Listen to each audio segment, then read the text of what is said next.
Depends on the song. More often than not, I'm such a perfectionist, and so I will go back and rewrite. But two or three of them were just kind of they came out of me, and I was like, okay, this actually is pretty good. I like this. This is Rob Ruckus. Hey, this is Kate Clover. Hey guys, it's Nick Collins here from The Effect and Better Strangers. Hi, my name is Madeline Rose. Hey, it's Ben McKelvey. It's Tim Howard here from Mike and the Mechanics. Hello, I'm Amanda Lehman. I'm Billy Harvey. What's going on, everybody? I'm Casey Sampson from the band Twist Stop. Hey, it's Tony from Fastball. Hello, everybody. My name is Isaiah Mitchell. Hey, guys, it's Matt here from the White Lakes. You're listening to Almost Famous Magazine. Come join us for this interview. Check it out, Almost Famous Magazine. Welcome back to The Hang, everyone, right here on Almost Famous Magazine. Thank you to everyone who subscribes, rings the bell, shares our channel, shares all the great videos and conversations that we have when we hang out with fabulous musicians. And today is no different. Today we're joined by Nashville-based country artist Andrew Mitch. He's really a heartfelt, vulnerable, driven lyrics. He's a great singer-songwriter making waves in the pop country scene. He actually hails from Steubenville, Ohio, although he makes Nashville his home now. His music blends the emotional storytelling roots of traditional country with a modern pop twist, which is really cool. Creates a sound that resonates deeply with fans worldwide, which is fabulous because we need a big audience for him, which is why we're going to talk to him today. And he's also a proud member of the LGBTQ plus community. His raw, authentic voice continues to break barriers and inspire listeners, proving there's always space for real, unapologetic stories in country music. And he releases new songs monthly. So, Andrew, welcome to The Hang. Hey, Scott, thanks for having me. Absolutely. Let's start where we always do. You know, you can call us predictable, but the first place that we always start the conversation is, what's your origin story? Did you find music or did music find you? How did that happen and get you to where you are today? Wow, okay. Did it find me or did I find I want to say it's a little bit of both there. I would listen to my dad play worship songs at our old house when I was super little. He would just get out his guitar and he would just play songs for us, sing. Sometimes he would sing us to sleep. And I just remember loving just sitting there and listening to him for forever. And I would just then start singing in church and whatever. And then eventually I just kind of got inspired to pick up the guitar, teach myself how to write songs. I taught myself how to play piano as well, and then just kind of produce, record. So at the beginning, music kind of found me, and then I began to pursue it. So that's kind of a little bit about my background, and I've just been writing and recording music since I was like 12 years old now. So about 15 years. Wow, it's a pretty good chunk of time. You mentioned your music around the house. Like, how did that music shape your identity as an artist and kind of get you into this lyrical storytelling, songwriting that you do? Yeah. I mean, I've always thought that country music is kind of like the best storytelling genre. I feel like the entire genre is based around like, let's just tell stories about real life. And what's kind of ironic is my household, we never listened to country music ever. My family actually doesn't even like country music. I got it from my grandpa. And I just kind of was like, I'm really drawn to country for that reason, was like, I just want to be a country singer now. And I remember my family, they were like, wait, country? Why that? Like, we don't even listen to that. But I've just been in love with that genre ever since my grandpa introduced it to me. So are they country fans now? They're slowly becoming country fans. Yes. I'm starting to convert them. No, that's fabulous. Fabulous. Let's talk about All in My Head, right? And if you've not listened to it, everybody, it is on YouTube. Check it out. Talk a little bit about your approach to writing really personal, like deeply personal lyrics. And especially when it comes to how you navigate your experience as being LGBTQ plus in the country music world. Yeah. So I guess I want to start with just saying that I was raised in a very conservative Christian household, all raised Catholic. And so when I kind of found out that I was gay, that was a interesting thing to navigate at first with myself and with my family. And the way I wrote this song is I literally just sat down at my piano before work and just began singing stream of consciousness, like just started singing whatever was coming to my head and that just kind of poured out, just really super honest lyrics. And I recorded the song and I was actually just going to sit on it and was just like, I don't even think I'm ever going to release this. I think it's a little too personal. And then one of my best friends heard it and she was like, you are literally stupid if you don't release this song. And I was like, okay. So I put it out and now it's something that a lot of people can relate to. And that's just mind blowing. Yeah. Your first your debut project, and that was a few years back now, right? You know, tackles a number of different themes, right? You've got family, heartbreak, healing. What are some of the common threads that you pull from to tie songs like this together in such a personal way? Yeah, I put out my debut project this past year. I called it Feeling Outside the Lines because I felt like when I was writing these songs, I had just come out. I was moving to Nashville. I was kind of going against the grain of everything I was taught. I left a PhD program to pursue music instead. And so I was just kind of feeling everything and was like, I'm just going to write about everything that I'm feeling from jealousy to leaving the church that I was raised in to being gay and wondering if my family's going to accept that. I was just literally feeling everything. And that's just what I poured into all of these songs. Are these, when you write your lyrics, are they stream of consciousness, get them out without rewrite, or do you toil over every word that you've written and do rewrites and really try to craft it in a different way than the original way that comes out from you? Depends on the song. More often than not, I'm such a perfectionist, and so I will go back and rewrite. But two or three of them were just kind of, they came out of me, and I was like, okay, this actually is pretty good. I like this. You mentioned leaving a PhD program. I mean, that's a pretty big leap to go from a PhD program. And what was that in? That was in. It was actually in computational chemistry and physics. So that, I mean, that's a pretty solid potential career path. Yeah. you gave that up for music. How do you come to that choice and decision to take a turn in your career? Yeah.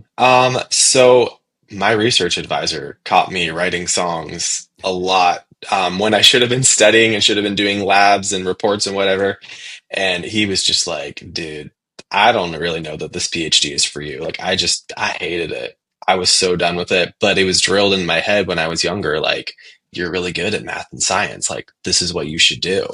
And so that's what I was pursuing, but I just couldn't get music or entrepreneurship or anything like that out of my head. And eventually I just said, you know what, we're going to make music work. I don't know how we're going to do it, but I'm done with this PhD thing. And I have not regretted that decision for even a second.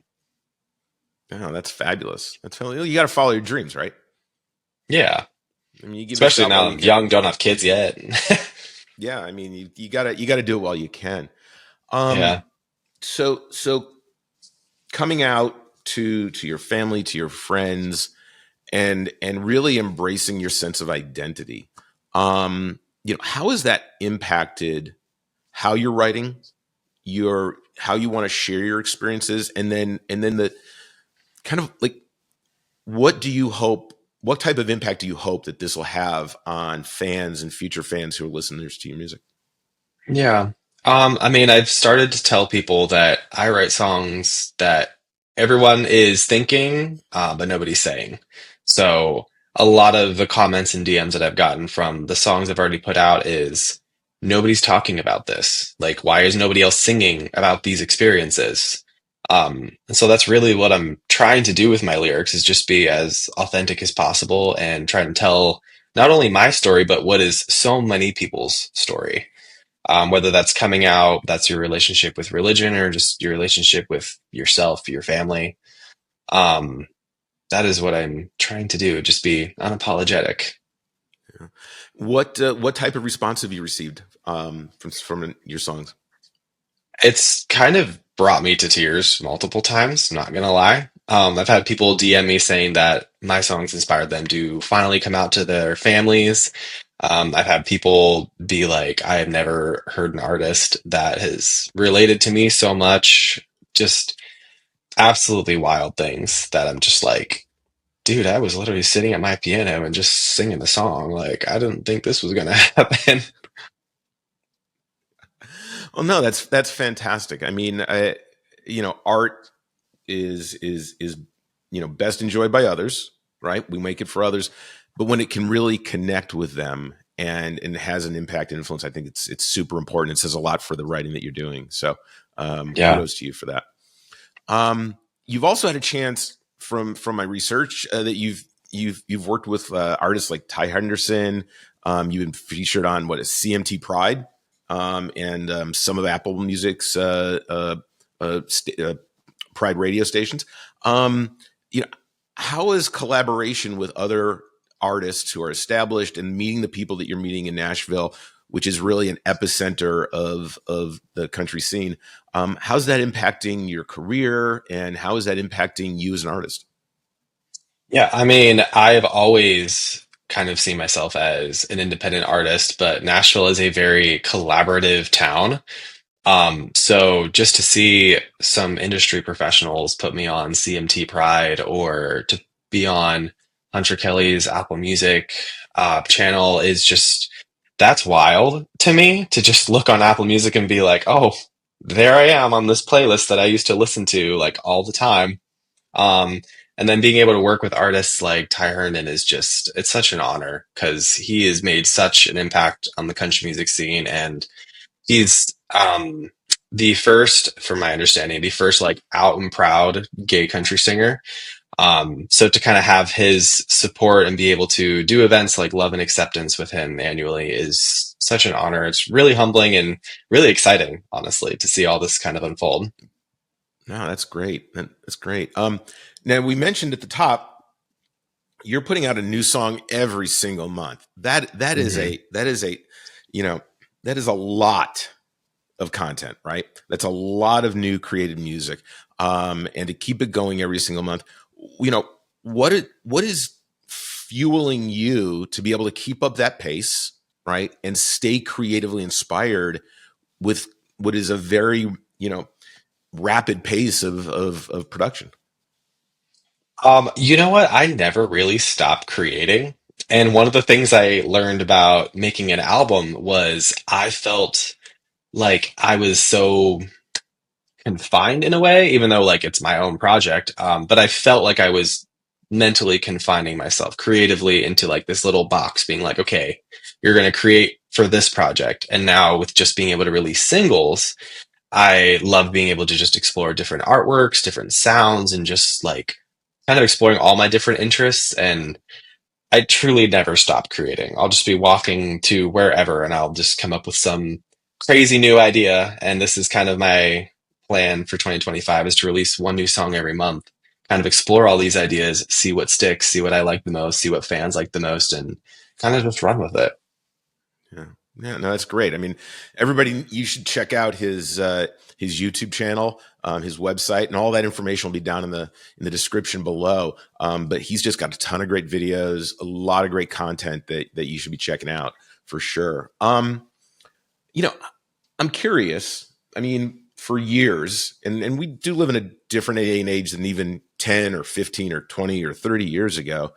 Country music has always been this really masculine, testosterone filled genre, right?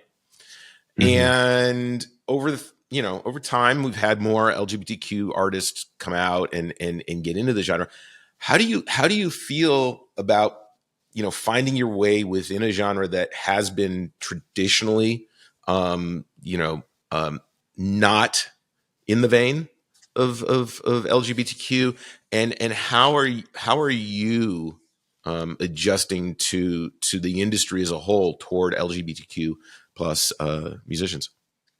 Yeah. You know what? As I've said before, country music is a storytelling genre. And so all I'm doing is just telling my story. I think that authenticity goes an extremely long way, whether that's country music or otherwise. And I found that just being myself, a lot of people in the industry have kind of just embraced that.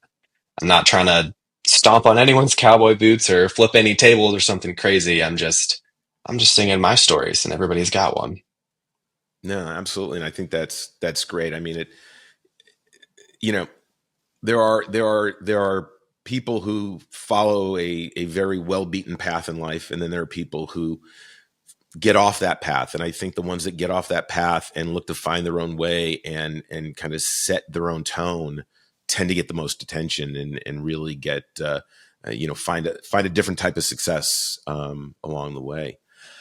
I'm curious, you know, given that your grandfather got you into country music, who are some of the big key country influencers that are influence from country music that you took growing up and started to, as all artists do, take a little bit from here, a little bit from there, and bring it together, mold it into your style and sound? Who are some of those artists? I have kind of a whole smorgasbord full of different artists that I've taken inspiration from. Like when I was younger, my grandpa would turn on the radio and we would hear like Luke Bryan, we would hear some older Taylor Swift. And so I took a lot of inspiration from them. And then recently, because I still have a lot of that pop music vein in me, I turned to artists more like Kelsey Ballerini and Ingrid Andress and people that are just kind of like walking that line between pop and country. And they're just sort of telling their own stories and breaking the mold and being like, you know what, we're in this genre and we're just going to do what we want. Have you thought at all about blending any other genres into your music to stylistically change it at all or enhance it, to give it any other type of sound or flavor that you really enjoy? Oh yeah, absolutely. There's going to be on March's single, there's going to be a whole orchestra. April single is going to be a little bit more of like a country rock song. We got all kinds of fun stuff coming. Oh, that's great. So give us an idea. Are you gonna take these 2025 singles and put them out as an album, or is there another album percolating somewhere on the way? What's down the road for you? There is definitely another album coming along the way. I don't want to say too much about that, but we're heading in that direction. All right. Who are some of the artists you've met while being in Nashville that have started to have some impact on you, either professionally or personally? Anyone, have you found an artist as a mentor? Anyone who's really helped you start to kind of build on top of the foundation you have? Yeah. I always come back to Ingrid Andress. She's my girl. So my job to kind of just pay my bills, pay my rent is serving down on the Main Street Broadway in Nashville. And one day she just randomly walked into my restaurant and I was a little starstruck for sure because I was like, you were my number one artist on everything. But we ended up just talking for like 20, 30 minutes and it was like just having like a best friend. Like it was super chill. And that conversation just had such an impact on me because she was just so real and raw and she was just a person. And I was like, that's the kind of artist that I want to be. Somebody that's just very approachable, kind to everyone, humble, and is like, you know what? I'm just singing songs here, but I just want to be everyone's friend at the same time. No, that's great. How about, do you take that approach with your fan base? How accessible are you to people who are finding your music and enjoying it when it comes to your social media? Yeah. Well, I answer all my DMs across all my platforms. So if you ever want to chat, definitely hit me up. If I see that you posted something about me on your story, I'll definitely repost it. And then I actually saw Kelsey Ballerini in concert this past month and posted about it on my story. And one of my fans posted a picture of themselves saying, like, hey, I'm at this concert too. I want to meet you. And I was like, girl, where are we meeting? Like, let's do this now. So I love meeting everyone and chatting. So definitely hit me up. That's great. How about some live performance plans? Do you have any gigs or any runs coming up in the springtime? Yeah, I have a few shows that are kind of in the pipeline. Nothing's like completely finalized yet. A couple for the spring, some fun stuff in the summer, and then possibly a little tour in the fall is what we're talking about right now. So we'll see. That's fabulous. And it'll be great for people to get an opportunity to see you perform live. What is that for those of us who haven't seen you perform? Like, what is that experience like? What is your connection with the audience when you're performing? Well, I've been told that I'm a goofball on stage. So, I definitely am just kind of hanging out, just playing songs, making jokes, and just trying to get everyone to just have a fun time. Like, let's just sit and play some songs. If you know the lyrics, let's sing along and let's talk afterward. It's very chill. Cool. Now, for someone who, watching today who's not experienced your music yet, they will after we air this, but they haven't experienced it yet. In your catalog, is there one song that you feel is the best one to start with? You know what? I would say All in My Head is still the best one to start with. It sonically is the perfect blend that I put of country and pop music. Lyrically, it just kind of sums up what a lot of my music is about. And it's just that really raw, honest, this is me. And if you don't like this song, you're probably not going to like the rest of my music. Well, then you either have a place to start and a springboard, or start and stop. We'll put the Yeah. link to that video down below in the description. Okay, here's one for you. This is way out of left field, and you only get one choice on this one. All right, you get one okay. choice. Some people have tried to sneak in 2 or 3, but you get one choice. If you had an opportunity to get in the studio for one day with one other artist to create, who would that artist be and why? Take a wild guess as to who I'm going to say on this one. Have they been mentioned before? Yeah, more like 3 or 4 times, I feel like, in this interview. Now, obviously, it would be Ingrid for just all the reasons stated before. She is the best.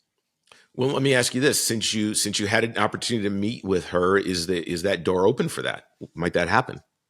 I mean, she said that when we were talking. Somebody commented on a video once saying that I was like the gay Ingrid Andress. And I was like, that's the coolest thing ever. And I told that to her, and she looked at me, she was like, oh my gosh, so we're going to work together someday, right? And I was like, I mean, twist my arm, I guess. Well, hopefully that'll work out for her. Maybe she'll see this video and she'll decide that the time is now. One of the things that we do on the hang is not only are we big believers in purchasing an artist's music, their merch, going to their shows, above and beyond just streaming music, because Andrew's waiting tables and a 38 cents check from Spotify isn't going to satisfy the monthly rent. So where can people find your music? What sites are you on? Where are you distributing to so they can purchase your songs? Yeah. I mean, all of my music is on iTunes, and you can find all my stuff at Andrew Mitch Music on Instagram, Facebook, TikTok, YouTube, all the things. And there are links to my website, my merch store, which is getting relaunched in a week. That has a lot of cool t-shirts, hats, CDs, vinyls getting ready for pre-order that I haven't announced yet. And yeah, just a lot of cool stuff happening. That's great. That's great.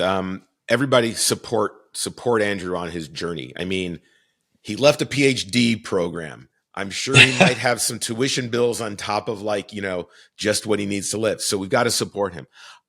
With that, we also feel it's important to share other artists and other musicians. We've talked about some artists who have influenced you.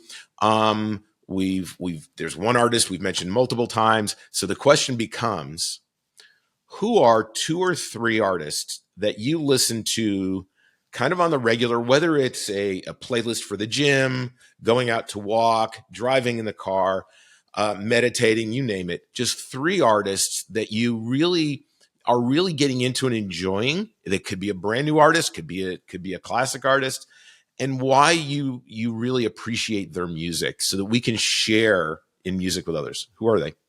Yeah. Well, I mean, I don't just listen to country music, so I kind of feel like I should give answers that are a little bit outside that.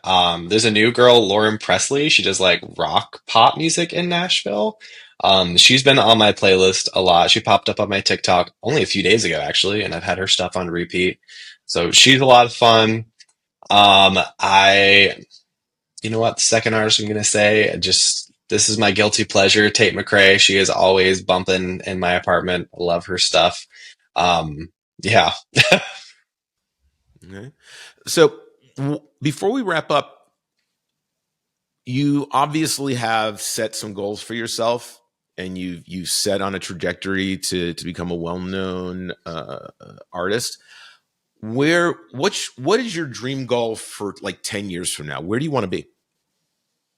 I mean, I would love to be just a full-time established country singer in Nashville, whether that is me being on CMA Awards or just being able to make a full-time living off my music and connect with people. I'm cool with either one, but I say dream big, so let's go with CMA Awards. And I would love to also just be a full-time model, actor, just in the entertainment industry. And I would love to be able to collaborate with a lot of LGBT organizations like GLAAD and the Trevor Project, the Human Rights Campaign, and be able to just push all of their stuff more. And hopefully my music kind of helps bring that to more people. So it's multifaceted, I would say. Husband, kids, car, all the things. White picket fence. So, oh yeah, the white picket fence dream. So here we are, everybody. We know what his goal and his dream are for the next 10 years. It's up to us to help support this. So remember, you have all the information in the description below. Go to his site, find him on socials, purchase his music. Hopefully, sooner than later, we'll get some live date announcements and possibly a tour announcement, which would be fantastic for him to be able to see him out on the road. And in the meantime, everyone, just, share, be good to one another, share Andrew's music, get into it. He and all the other artists who are here on the hang really are hardworking musicians who really put a lot of effort and energy. And it's up to us, the fans, to support them so that they can keep bringing that to us, because music, however you look at it, shouldn't happen in a vacuum. And it shouldn't be something that you take for granted, because it might not always be there. So support your artists, support Andrew. Andrew, it's been great having a chance to get to know you. I wish you all the best success. If you're ever in the Dallas area, let me know. All the best with your monthly releases. Thank you so much, Scott. It was so great to meet you. I'm excited. Yeah, I'm excited to see how we do here. It's I think your audience is going to be really thrilled to have an opportunity to see you in a candid conversation where you can work with us to spread this out on your socials and bring them some tidbits of information they didn't know before. So it's always great to just hang and kind of talk about stuff. So I appreciate you making time today, and we'll catch you soon. We'll catch everybody soon on the next hang. Thanks for joining us. Thanks, Scott.